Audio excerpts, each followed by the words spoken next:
Graça e paz em nome do Senhor Jesus. Estamos, mais uma vez, com a oportunidade de estarmos ministrando o nosso curso Rompendo em Fé para o Avivamento. Queremos cumprimentar não só os presentes aqui, mas o nosso pessoal na internet, os inscritos. Temos gente na Europa também. Que Deus possa abençoar. Estamos numa caminhada, não só de estudo, mas uma caminhada em busca do avivamento. Vamos buscar a presença de Deus, vamos buscar a direção dEle, vamos buscar a luz para a inspiração desse momento no estudo da palavra. O assunto hoje vai ser avivamento na Bíblia. Deus eterno, muito obrigado por estarmos aqui. Muito obrigado pela oportunidade de ministrar a Tua palavra. Pedimos, Senhor, graça, pedimos a Tua presença, pedimos, Senhor, para aqueles que estão online, que eles possam também ter a Tua presença, Senhor, e que de uma forma preciosa o Senhor nos permita crescer e também, acima de tudo, Senhor, temos mais intimidade contigo. Em nome de Jesus, amém. Quando nós falamos avivamento na Bíblia, eu até sugeri para aqueles nossos alunos que estão inscritos no nosso WhatsApp, como alunos do curso, eu pedi que todos trouxessem a Bíblia, porque se eu vou falar sobre avivamento na Bíblia, nós temos que estar com a Bíblia. E alguns estão aí com o seu WhatsApp, outros estão com a Bíblia escrita. Eu queria só o seguinte de vocês: tentassem acompanhar o texto, né? E eu vou explicar o contexto, só que nós não podemos estar discorrendo inteiro. Eu vou ter que contar mais a história, frisar alguns textos, e nós assim refletimos e aprendemos sobre ele. Nós vamos ver vários avivamentos na Bíblia. Eu sempre digo, tem algumas pessoas que dizem, eu não gosto de ler o Velho Testamento, só gosto de ler o Novo Testamento. O Novo Testamento fala da graça, fala do amor, fala do perdão. Eu quero dizer uma coisa para vocês: a história de Israel é a história nossa. A mesma natureza, os mesmos erros, as mesmas buscas, os mesmos quebrantamentos, a mesma ação de Deus. Então, lá você aprende, a partir da história do povo de Israel, você aprende o que é ser povo diante de Deus e as manias que esse povo tem, as dificuldades de ser fiel a Deus, as dificuldades de zelar pela palavra de Deus e, paralelamente, a misericórdia de Deus. Uma misericórdia que vai estender a mão, nos socorre, dá nova oportunidade. E em cima disso a gente vê um ciclo que a gente chama, em vários momentos, chamados de avivamento. Que seria, quando a gente lê o livro de Juízes, a gente percebe que havia nesse ciclo aquela questão, quando o rei estava vivo, o rei falava para adorar a Deus, aí o rei morria, o povo esquecia da lei, porque dependia desse rei, e aí Deus, por misericórdia, agia para vir um outro rei, para eles voltarem, uma questão cíclica. Mas o mais importante que a gente vê na Bíblia é a questão de mostrar a natureza que o povo de Deus tem. E se nós temos consciência disso, nós temos consciência de que, pela misericórdia, Deus estende a mão e nos leva a buscá-lo. O primeiro avivamento que a gente vai ver, tem vários aqui na Bíblia, a gente vai fazer uma triagem de alguns, não podemos ver todos, é o que aconteceu no Êxodo capítulo 32, 33, onde você vai ver aquela questão muito triste do bezerro que foi construído. Moisés estava no monte, Moisés estava recebendo as tábuas da lei, Êxodo capítulo 32, e Deus dá toda a orientação, mas enquanto ele está no monte, o que acontece?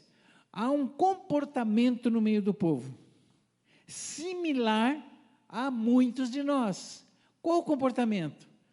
Deus não está falando, Deus não está respondendo, Deus não me ama, Deus não quer falar comigo. E nesse comportamento, não existe ninguém com possibilidade de viver sem ter um elemento que ele possa adorar. Então, o que ele faz? Se ele está com dificuldade de adorar a Deus, ele vai colocar outra pessoa ou outro Deus substituindo. Então, nessa crise, em vez de aguardar, em vez de esperar, em vez de ter paciência, o que aconteceu com Arão, o companheiro número 1 do Moisés? Olha, manda juntar todas as joias, todo o ouro, aí vamos derreter isso aí, e vamos colocar, e aí a gente vê o 32, o povo, ao ver que Moisés demorava a descer do monte, juntou ao redor Arão e disse: venha, faça para nós deuses que nos conduzam, pois a esse Moisés, o homem que nos tirou do Egito, não sabemos o que lhe aconteceu. Querido, todo avivamento começa a partir de um declínio, tá? Então, você vê aqui no Êxodo 32, o declínio do povo que tinha sido liberto do Egito e agora chega numa situação onde Moisés vai receber a lei, está diante da presença de Deus, e eles fazem esse bezerro de ouro, e eu fico pensando, né? Deuses no lugar de Deus. Quantos de nós, com essa alegação que teve aqui o povo, dizendo, Moisés está demorando, nós não temos contato, só que o texto diz, nós precisamos adorar alguém. Nós nascemos com vazio, gente, e esse vazio nos empurra a essa adoração. Esse vazio nos empurra para que nós possamos ser preenchidos dentro dele a buscar algo ou alguém para adorar. Só que nesse lamento do povo e nessa indisposição de permanecer fiel, o povo foi à bancarrota. E aí o que acontece? Fizeram os deuses, o verso 10, Moisés está lá conversando com Deus, e o texto diz, 9 e 10, disse o Senhor a Moisés, tenho visto que esse povo é um povo obstinado, deixe-me agora para que a minha ira se acenda contra eles e eu destrua, depois farei de você uma grande nação. Uau, que palavra, palavra de juízo. A Bíblia diz que qual o salário do pecado? Morte. Qual a sentença que Deus deu aqui? Morte. Esse povo está pecando, esse povo está afastado, esse povo está desolado, esse povo não quer saber de mim. A sentença do juízo de Deus, o salário do pecado é a morte. Ele dá a sentença. Eu fico impressionado aqui, porque todos os textos que nós vamos ler, e os textos que falam sobre avivamento na Bíblia, dão a entender que existia uma comunidade, isto é, uma reunião solene, onde o povo era reunido, ou para fazer coisa errada, ou o povo era reunido para celebrar o nome de Deus. Incrível isso. E aqui a gente percebe essa celebração solene, que é a declaração. Nós vamos ver, numa das aulas lá na frente, o avivamento de Uganda, vamos ver que a nação, a partir da presidência e da liderança, vão fazer um decreto escrito, que a partir daquele momento vão adorar a Deus. Então, é alguma coisa formal. E nós, como povo, estamos caminhando, não só como Alameda, mas nós estamos caminhando nessa direção de um propósito a ser feito diante de Deus. Nós queremos adorá-lo de todo o coração, de toda a nossa alma, de todo o nosso entendimento. Essa é a postura de todo crente em Cristo Jesus. Só que quando a gente vê aqui essa situação dos deuses, eu fico pensando, quando a gente olha para a nação, e às vezes olha para a nossa própria vida, olha ao nosso redor, e a gente percebe a ausência, eu nunca esqueço de um sermão que eu vi de um pastor, que ele disse assim, alguém de vocês aqui, né, como é que está diante de Deus? Então, as pessoas, não, nós nos sentimos perdoados, tal. Ele disse assim, será que nós não estamos falhando com Deus? O povo ficou pensando, ele disse, eu estou. Imagina o preletor, né, chegar, eu estou. Ele disse, tem um mandamento na Bíblia que eu não estou conseguindo seguir. Aí o povo ficou atento. E ele disse, olha, Deus diz para nós: amarás o Senhor teu Deus de todo o teu coração, de toda a tua alma, de todo o teu entendimento, com todas as suas forças. E a minha primeira pergunta essa manhã: nós temos cumprido esse mandamento? Esse mandamento, ele é manifesto na nossa vida, na sua plenitude, quando o avivamento se manifesta. Porque o avivamento faz com que nós, por Deus, sejamos colocados no nosso lugar de pó diante do Senhor. Ali a gente se esvazia, ali a gente se entrega, ali a gente reconhece quem somos, como estamos diante de Deus. Ali a gente pede misericórdia de Deus, ali a gente bota a cara no chão, como no Velho Testamento, a cara no pó. Ali a gente se coloca o saco, aquele saco de que se colocava como o espírito de humilhação, no avivamento, quando a gente tem consciência.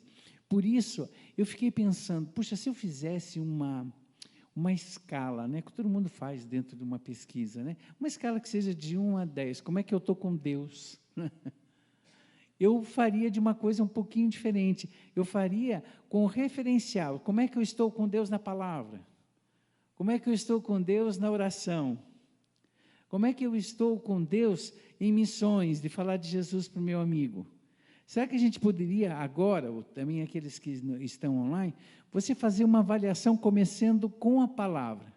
Qual é o nível que nós estamos? Será que eu poderia dar minha nota 10? Podia dar nota 8, 7? Mas, gente, isso é importante, porque você tendo esse feedback, você tem consciência real daquilo que se está.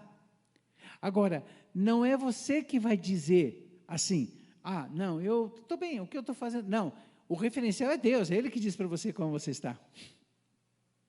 Essa é a diferença. É a Ele que você tem que ouvir. Então, nesse momento, primeiro com respeito à leitura da palavra, a dedicação de meditação na palavra, como é que você está diante de Deus? Diz, pastor, eu leio uma vez por semana a palavra, tudo. Gente, esse alimento é que nos dá subsistência para o dia a dia. Então, a primeira coisa que nós vamos fazer agora é orar com respeito à palavra. Tá? Então, para um pouquinho, medita, pergunta para Deus como está o seu coração no que diz respeito à dedicação da leitura da palavra de Deus. Tá? Só uns 2 minutinhos, faz essa reflexão e pergunta para Deus. E no momento que Deus falar, olha, você precisa me buscar mais, você precisa ler muito mais, se dispõe a isso. Faz isso agora em nome de Jesus.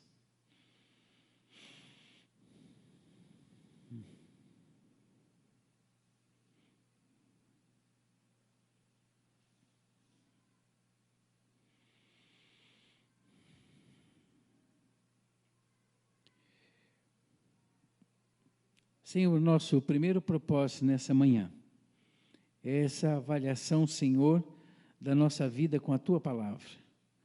Em nome de Jesus, Senhor. Em nome de Jesus, Senhor, queremos realmente ter uma vida dedicada, uma vida onde a gente possa buscá-lo dia a dia, onde a gente possa buscar nas Escrituras, Senhor, a Tua revelação, que a gente possa, Senhor, ter nela a palavra viva para cada um de nós, que nós possamos encontrar o Senhor na leitura da palavra, e nesse encontro temos a vida transformada e uma vida plena do Teu Espírito, em nome de Jesus. Nós vemos no avivamento, no caso de Êxodo, a gente vê o bezerro construído, a sentença de Deus, e de repente, nós vamos entrar na questão da oração, que é a segunda avaliação que a gente fez. Na hora que Deus diz, a sentença é a minha ira sobre eles, o que é que a Bíblia diz? Moisés, verso 11, suplicou ao Senhor seu Deus, clamando, ó Senhor, por que se acenderia a tua ira contra o teu povo, que tiraste do Egito com grande poder e forte mão? Porque diriam os egípcios, foi com intenção maligna que os libertou. Aí lá embaixo no verso 14 diz, e sucedeu que o Senhor arrependeu-se do mal que ameaçava trazer sobre aquele povo. Vamos trabalhar um pouquinho com intercessão. Não adianta, gente, vocês terem o lamento, vocês terem a dificuldade de ver o mal, de ver a dificuldade de ver o povo longe, de ver a dificuldade que a gente tem das pessoas não terem temor, de vermos a corruptibilidade, de nós vermos a imoralidade. Não, nós temos que interceder para que isso seja mudado. A sentença estava sobre aquela nação, mas alguém se colocou na brecha para orar. Queridos, nós temos que renovar a oração pela nossa nação.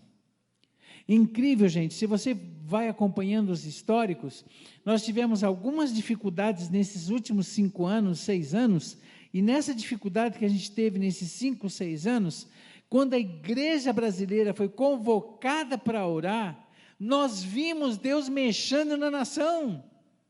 Vocês são testemunho disso. Mas nós temos uma tendência ao desleixo, como se diz. Acomodou, a gente para. Moisés intercedeu, clamou: Senhor, eu sei que a nação, ela merece a tua mão punitiva. Mas tem misericórdia do Brasil, tem misericórdia da nação, tem misericórdia dos governantes. É incrível que quando nós estamos em roda, conversando sobre a situação do país, todos estão falando, criticando, ou a favor ou contra, mas dificilmente, mas olha, eu não me lembro de ter visto, de uma roda que estava discutindo, que alguém disse: gente, vamos parar agora e clamar pelo Brasil?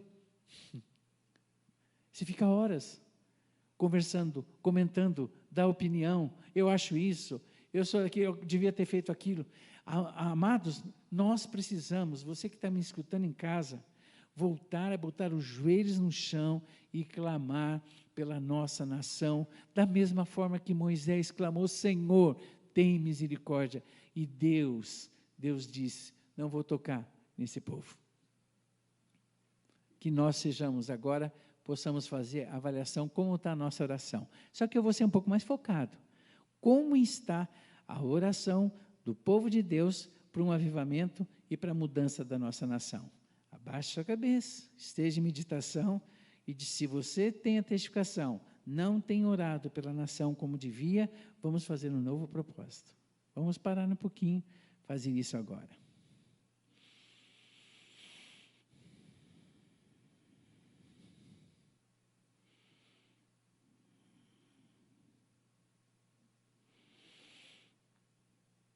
Senhor Deus e Pai, realmente nós precisamos intensamente, diariamente, clamarmos pela nossa nação.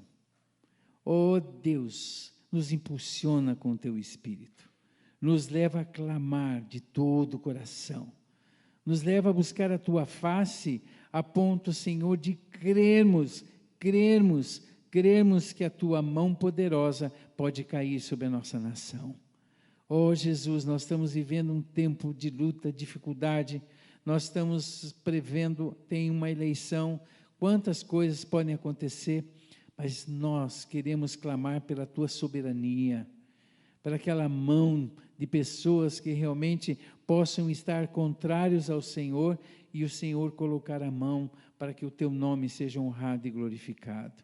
Senhor, o papel do Teu povo é esse clamor, o papel do Teu povo é buscar a Tua face, o papel do Teu povo é clamar que os céus se abram por essa nação, Senhor.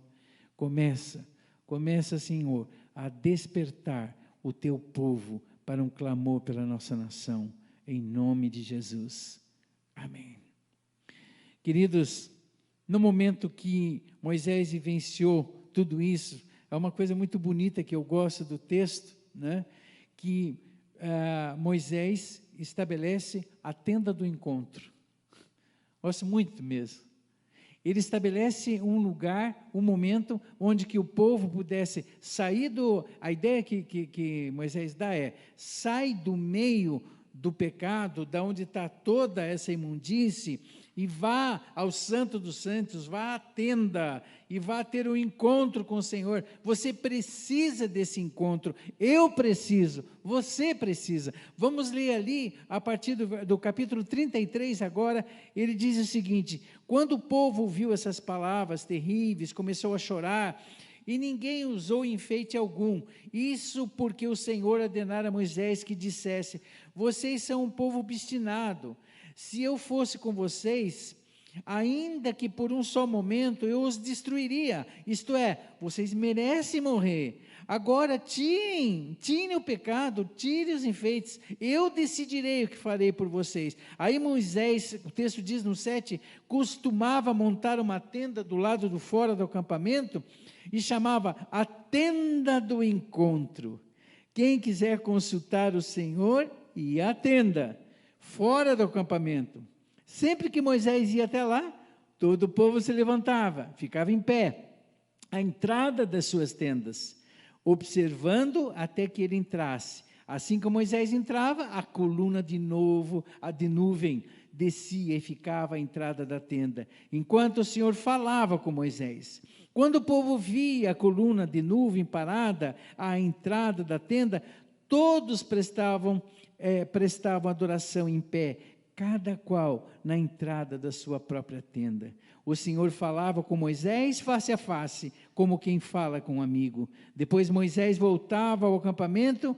Aí diz, mas Josué, filho de Nun, que lhe servia, não se afastava daquela tenda. Queridos, não dá para a gente imaginar agora, mas é uma tenda grande, onde era o tabernáculo construído, a palavra tabernacular, farei habitação com vocês, onde Moisés buscava a face. Ao redor eles construíram as tendas das suas casas, e eles prestavam atenção daquela busca de Deus, e eles adoravam a Deus, cada um na sua tenda.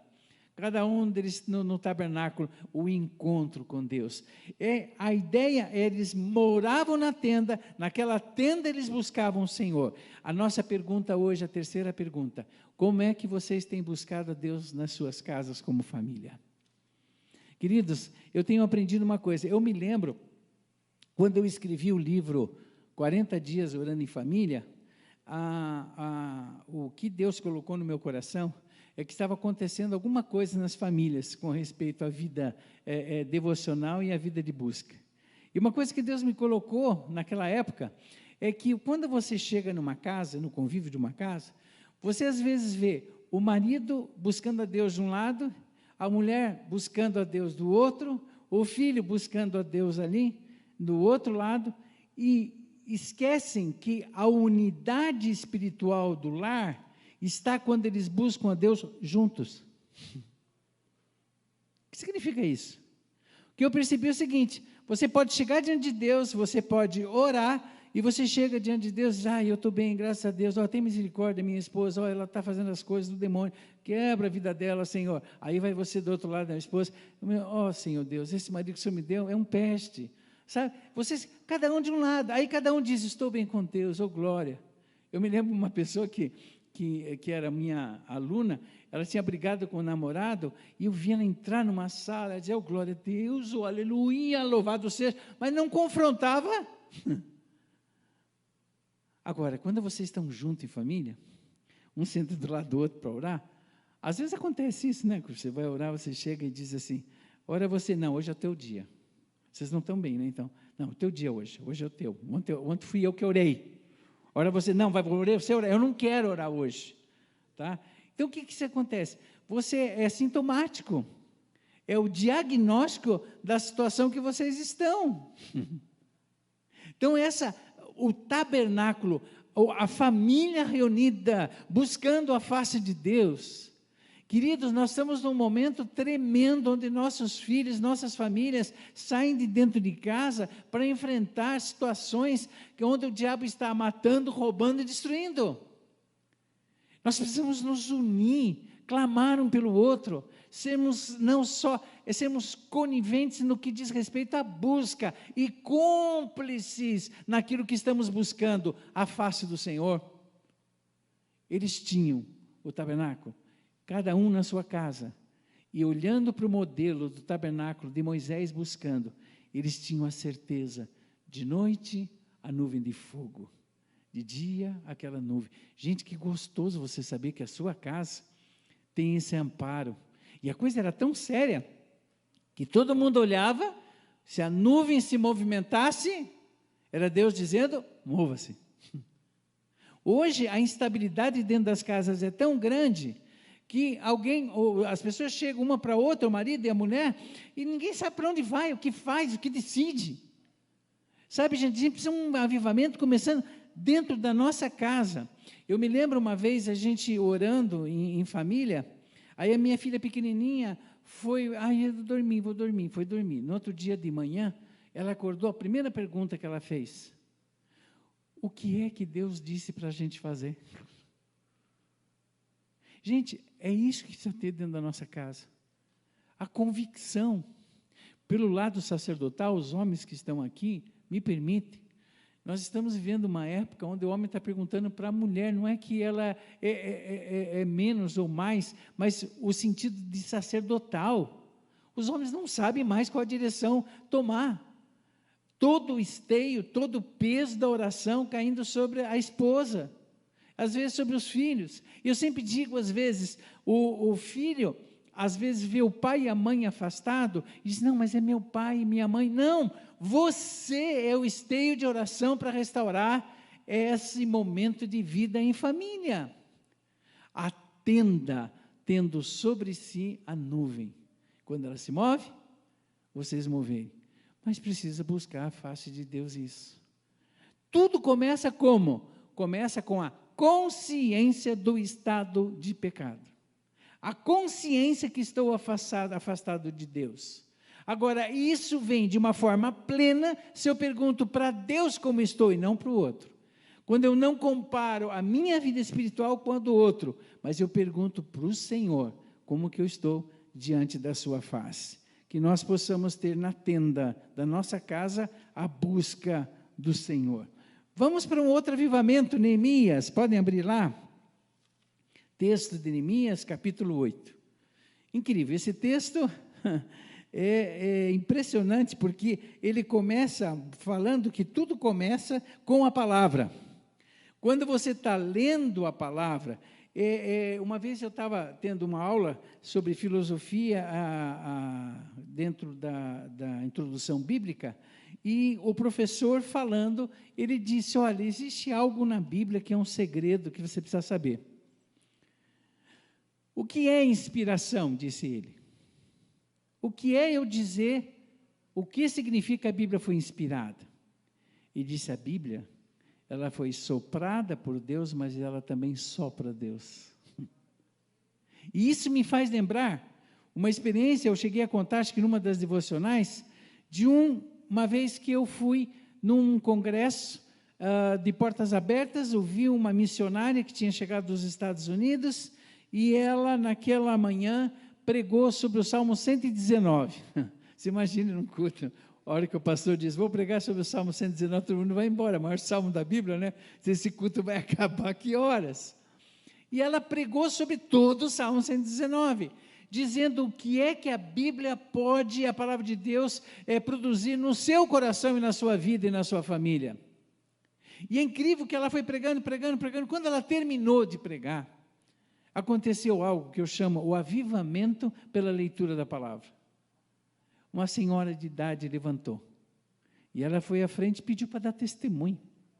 Aí ela disse assim, irmãos, já li a Bíblia muitas e muitas vezes, ela tinha idade, mas eu quero fazer um propósito novo diante de Deus.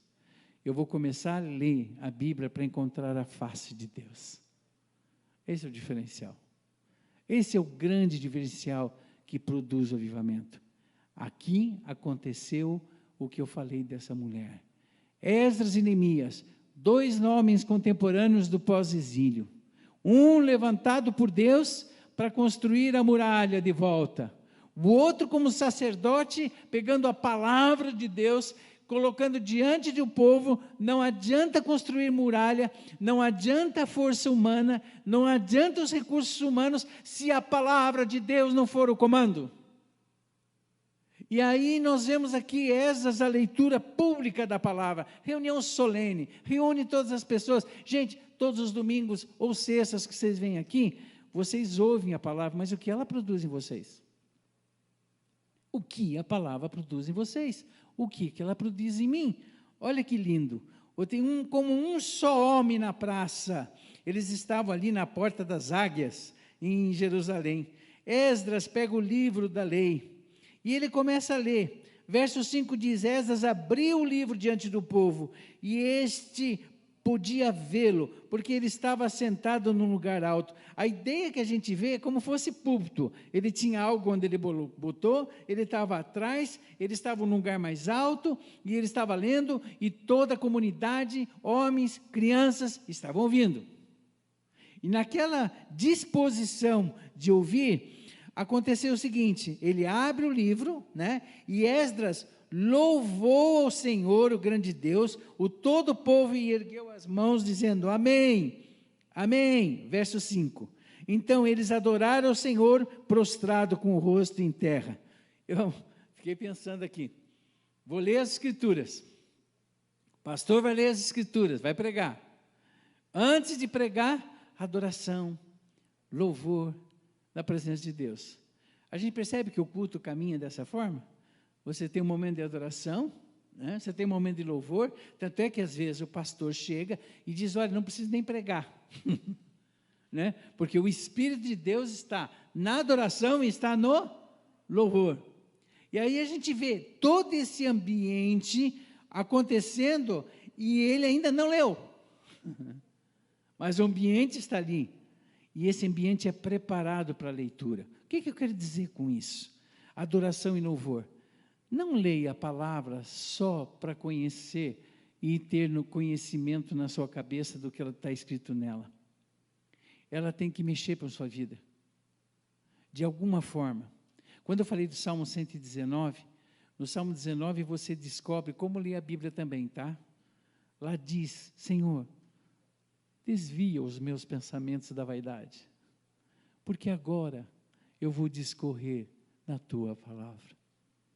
Queridos, vocês têm temperamentos diferentes, eu não sei quais são os temperamentos de vocês, mas eu não posso ter nada ao redor da Bíblia. Eu não sei como é que vocês funcionam, né? Se eu tiver agenda, eu vou querer olhar a agenda. Se eu tiver um papelzinho ali com um recado, eu vou querer ler o recado. Isso é parte da índole da minha personalidade. Agora é a Bíblia, agora é a palavra, mas nada tem que estar perto. Tem pessoas que não têm esse problema, você tem que ter uma disciplina, para que você, agora é o tempo da busca da palavra. Agora, antes de você buscar essa palavra, esse momento que vai levar o povo ao avivamento, quebrantamento pela leitura da palavra, houve o espírito de adoração e de louvor antes da palavra. Sabe, cante, louve ao Senhor, esteja em oração: Senhor, eu ser o único Deus, agora eu vou ler a tua palavra, de alguma forma que o texto se torne vivo no meu coração, que na hora que eu estiver lendo, a tua palavra venha trazer para mim aquilo que eu preciso ouvir. Não é simplesmente ali, ó, eu tenho o costume de, eu leio a Bíblia, começo em Gênesis, vou até o Apocalipse, às vezes venho de trás para frente, né? Só que isso aí é uma meditação de conhecimento da palavra, eu preciso conhecer o que a Escritura diz.